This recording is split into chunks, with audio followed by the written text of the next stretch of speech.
Salam sejahtera Malaysia, berita yang menggemparkan buat seluruh rakyat Malaysia.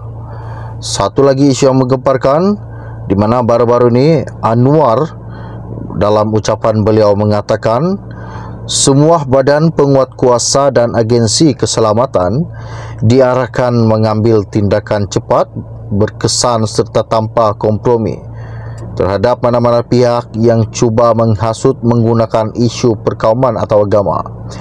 Jurucakap Kerajaan Madani Datuk Fahmi Fadzil berkata, Perdana Menteri Datuk Seri Anwar Ibrahim mengarahkan pengambilan tindakan tegas itu ketika mempengerusikan mesyuarat baru-baru ini.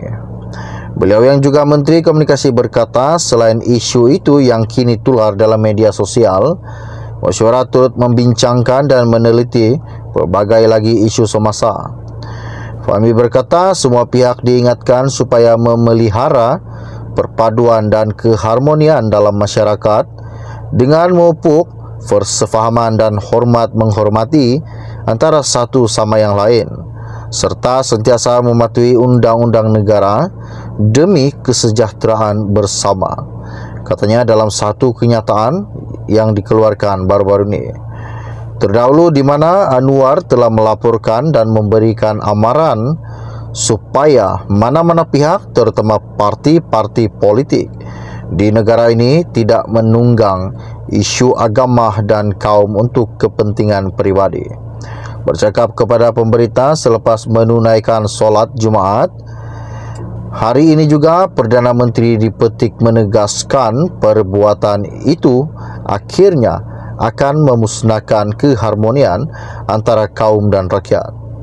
Beliau juga sekaligus mengingatkan bahawa isu agama tidak boleh dijadikan senjata politik kerana tindakan sedemikian seperti membakar diri sendiri, kata beliau baru-baru ini.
Salam sejahtera Malaysia, berita yang menggemparkan buat seluruh rakyat Malaysia.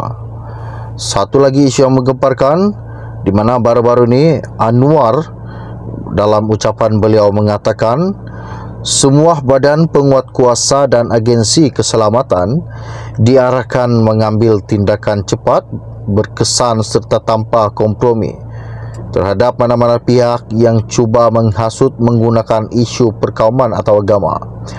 Jurucakap Kerajaan Madani Datuk Fahmi Fadzil berkata, Perdana Menteri Datuk Seri Anwar Ibrahim mengarahkan pengambilan tindakan tegas itu ketika mempengerusikan mesyuarat baru-baru ini.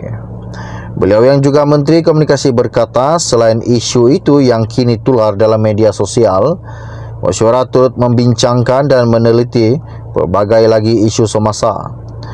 Fahmi berkata, semua pihak diingatkan supaya memelihara perpaduan dan keharmonian dalam masyarakat dengan memupuk persefahaman dan hormat menghormati antara satu sama yang lain, serta sentiasa mematuhi undang-undang negara demi kesejahteraan bersama, katanya dalam satu kenyataan yang dikeluarkan baru-baru ini.